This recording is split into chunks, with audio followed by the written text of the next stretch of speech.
I was taught growing up that showing up for other Jewish people was part of the DNA of what it means to be Jewish. And that is what I want to impart for the queer community.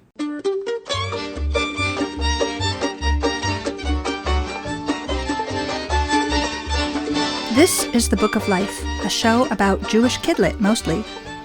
I'm Heidi Rabinowitz. The New Queer Conscience was a 2021 Sidney Taylor Notable Book in the young adult category. It's a manifesto by young activist Adam Ely that holds up Kalal Yisrael, or Jewish solidarity, as a model for the queer community to emulate. I'm so pleased to bring you Adam's book in celebration of Pride Month. For queer kidlit with identifiably Jewish characters, see the Diverse Jewish Kidlit section at bookoflifepodcast.com.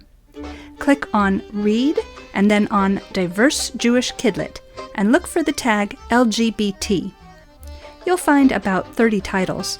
If you know of any books I've missed, please drop me a line at bookoflifepodcast@gmail.com.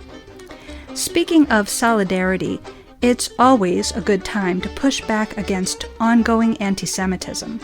Please click on the tab labeled Justice at bookoflifepodcast.com to find resources that will help you do just that. Now, let's hear from Adam. Adam Ely, welcome to the Book of Life. Thank you so much for having me, and thank you for doing this podcast. I'm really thrilled to be here. Excellent. I'm thrilled to have you. So your book, The New Queer Conscience, is an unusual kind of book. It's not a story. It's not a history. It's not a compilation of facts exactly. It's more like a call to action. So can you explain that call?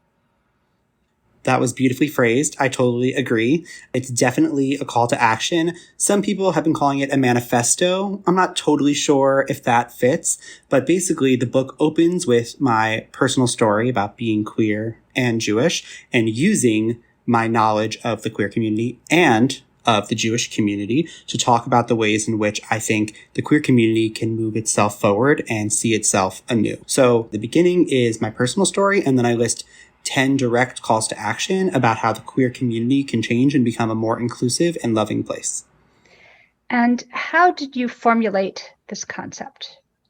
People always say, like, how did you write this book? And I have the world's worst answer. This book was not my idea.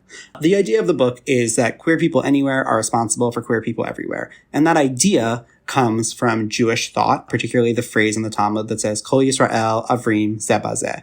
And so, I sort of made that my life's purpose. I was posting on Instagram a lot about this concept and queer people showing up for each other the way Jewish people should and are meant to show up for each other.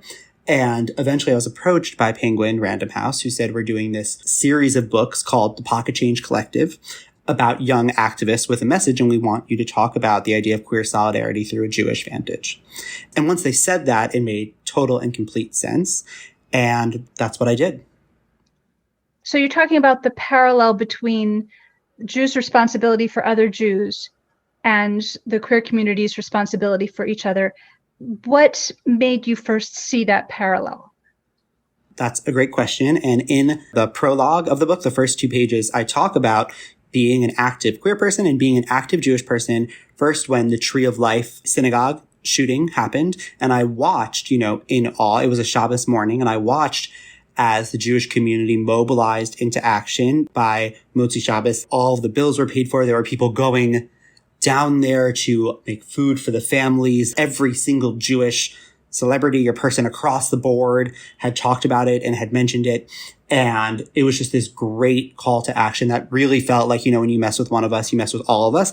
And the most important thing about witnessing that reaction is I wouldn't have expected any less. If you had asked me, what is the Jewish community's response going to be? I would have told you in 9 hours from now after Shabbos, I'm going to be standing in some park with like 400 other Jewish people in the midst of a vigil, in midst of a billion other things going on. So that was really empowering. And then at the same time, 2 things were happening in the queer community. First, we just found out that there had been another purge of queer people in Chechnya. Government-sanctioned violence against queer people, in case government-sanctioned violence against a marginalized group rings any bells to the Jewish listeners listening to this podcast. And the other is the epidemic of Black trans women being murdered in the streets. And I talk about the timeline, and I saw within the queer community that there was no cohesive form of direct action the way there was in the Jewish community. My book posits that if we can make that idea of queer solidarity a fundamental aspect of what being queer is, then the community will be stronger for it. Because I was taught growing up by my parents, by my schools, that showing up for other Jewish people was part of the DNA of what it means to be Jewish. And that is what I want to impart for the queer community.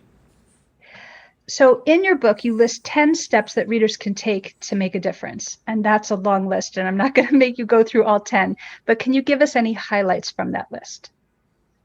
Sure. One of the main things I talk about that is spread out over 2 to 3 steps is this idea that when it comes to the world we are living in, we are not living in a leveled playing field. All queers are born equal and all Jews are born equal, but we are not treated like that within the world. The anti-Semitism we face in America is different than anti-Semitism in other parts of the world. It's different in how it manifests. It's different in its severity, etc. And the same thing goes with being queer. And whether that talks about your disabled or differently abled bodies, or that you're Black or trans or gender identity, whatever it is, different queer people experience queerness differently, and different Jewish people experience Jewishness differently. And I posit that I think it's really, really important that the folks with more privilege stand behind those that have less privilege. A great example would be in the Jewish community. We are often raising money in America. Of course, there's anti-Semitism in America, but we still raise money in America for Jewish communities in other countries where they are less hospitable or, non-hospitable to Jewish people, and do our best to help them. And so that would be a perfect example. Not to downplay what we face here, but that we do also, some of us, have the privilege to help those around the world. And can you give a parallel with the queer community? Yeah, absolutely. And so, for example, certain members of the queer community in America live with a certain type of privilege. For example, let's talk about New York City in 2020. If you are a gay, white, cisgender man in New York City, chances are that a lot of things are going to be going your way. There's going to be a lot of media representation for you. Of course, it is always easier to get a job if you're not gay, but there are going to be a lot of job opportunities open to you. If you are walking down the street holding a guy's hand, it's less likely that a police officer is going to come up and try to mess with you than, say, if you were a trans person, or if you were a trans person of color, or a Black trans woman. In New York City in 2020, there are less opportunities for housing, for insurance, for jobs, and just general safety on the subway than there are for cis men. Okay, good example. And so the specific call to action in this case is that those with privilege need to be helpful to those with less privilege. Exactly. So I sort of smushed 2 steps together. So I think it's step number 4 is recognize that the world is not equal and that we're not on a level playing field, because a lot of people don't want to admit it. And something I found that was really helpful is people say, especially if you're queer or especially if you're Jewish, you can say, but how do I have privilege when I've experienced X, Y, or Z? And privilege isn't about what you've experienced. It's about what you haven't had to experience. So step 4 is acknowledge that the world is not an even playing field.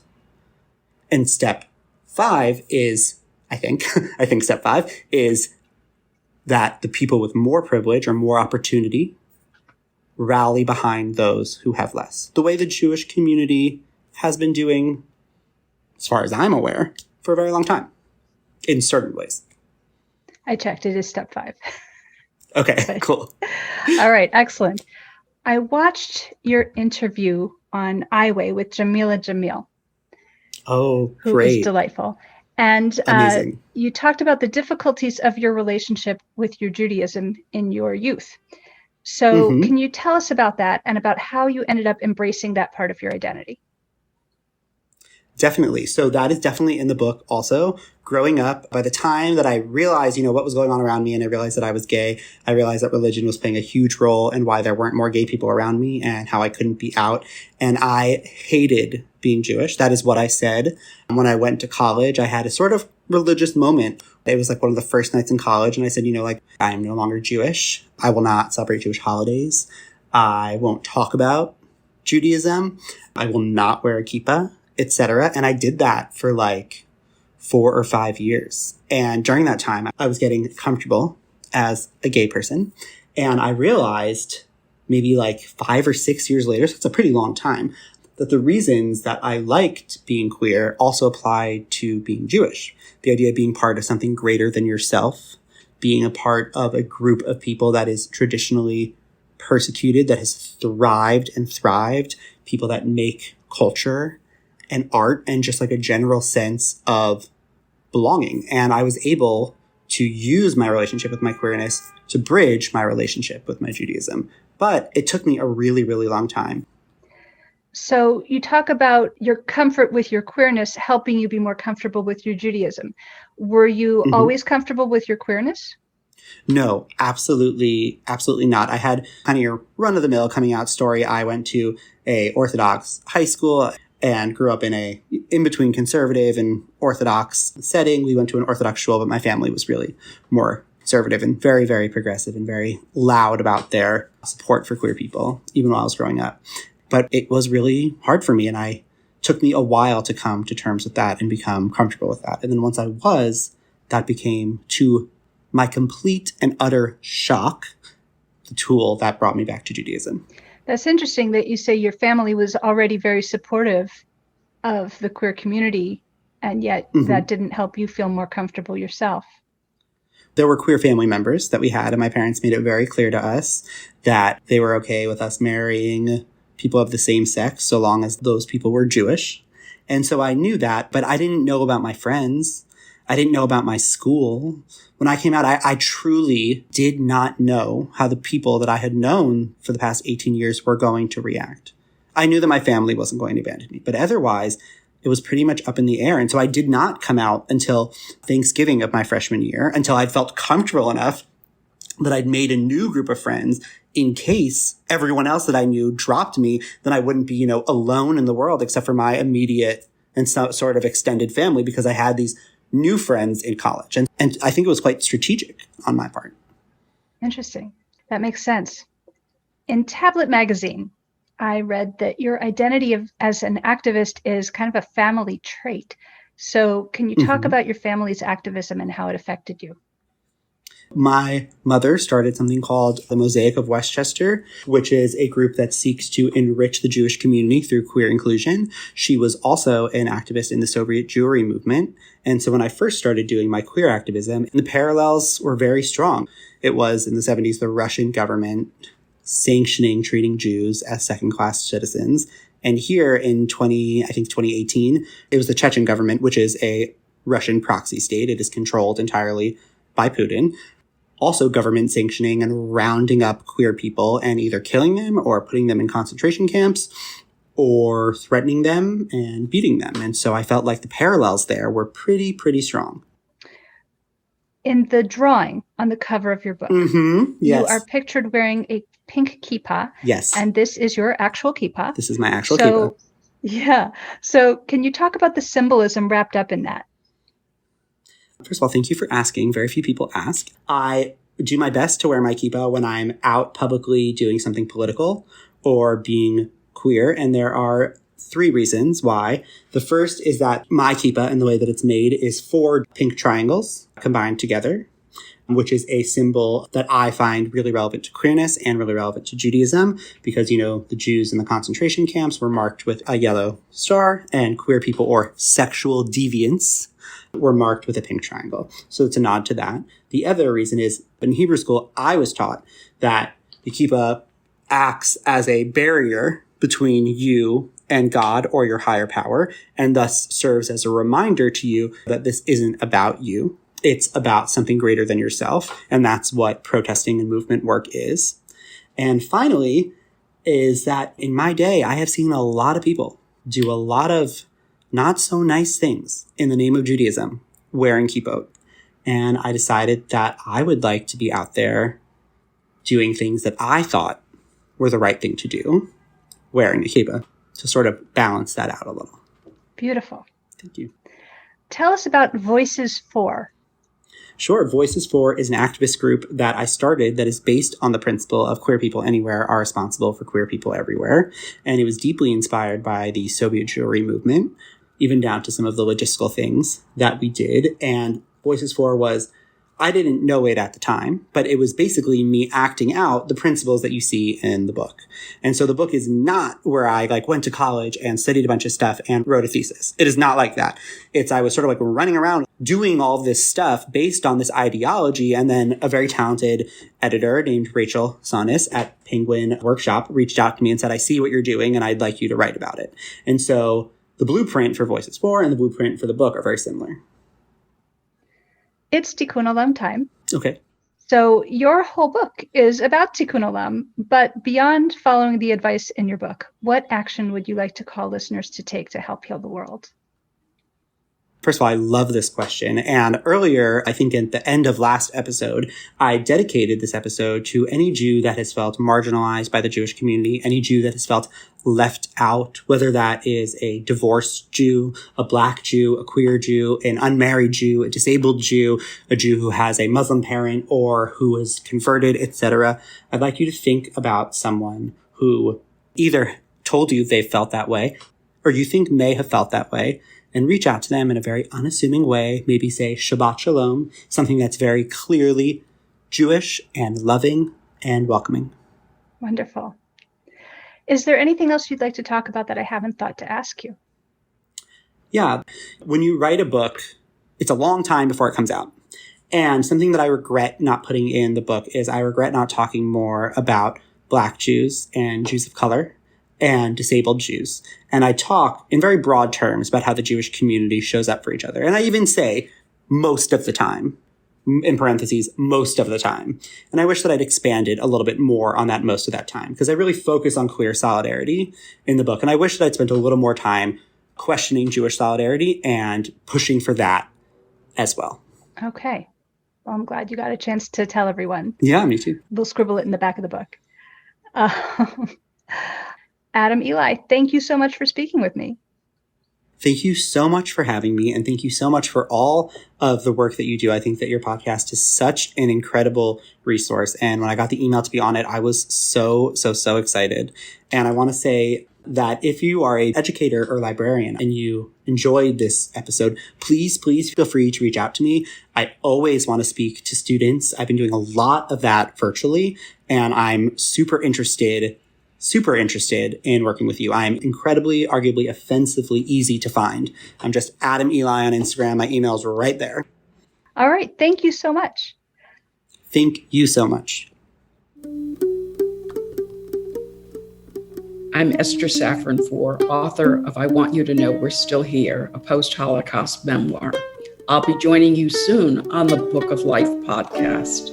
And I would like to dedicate the episode to the sparks that happen when grandparents and grandchildren share their stories. And I'm Sadie Foer, granddaughter of Esther, and I would like to dedicate this episode to Ron, who was basically my grandfather and passed away 2 days ago, who always had a story to tell and who hopefully I will be able to tell his stories now.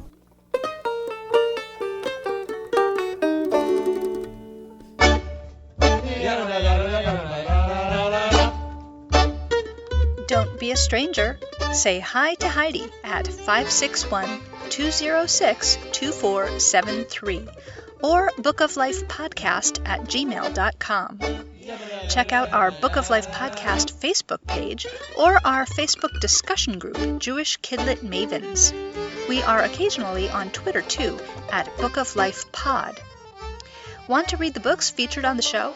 Buy them through bookshop.org/shop/bookoflife to support the podcast and independent bookstores at the same time. You can also help us out by becoming a monthly supporter through Patreon or making a one-time donation to our home library, the Feldman Children's Library at Congregation B'nai Israel of Boca Raton, Florida. You'll find links for all of that and more at bookoflifepodcast.com. Our background music is provided by the Freelach Makers Klezmer String Band. Thanks for listening and happy reading.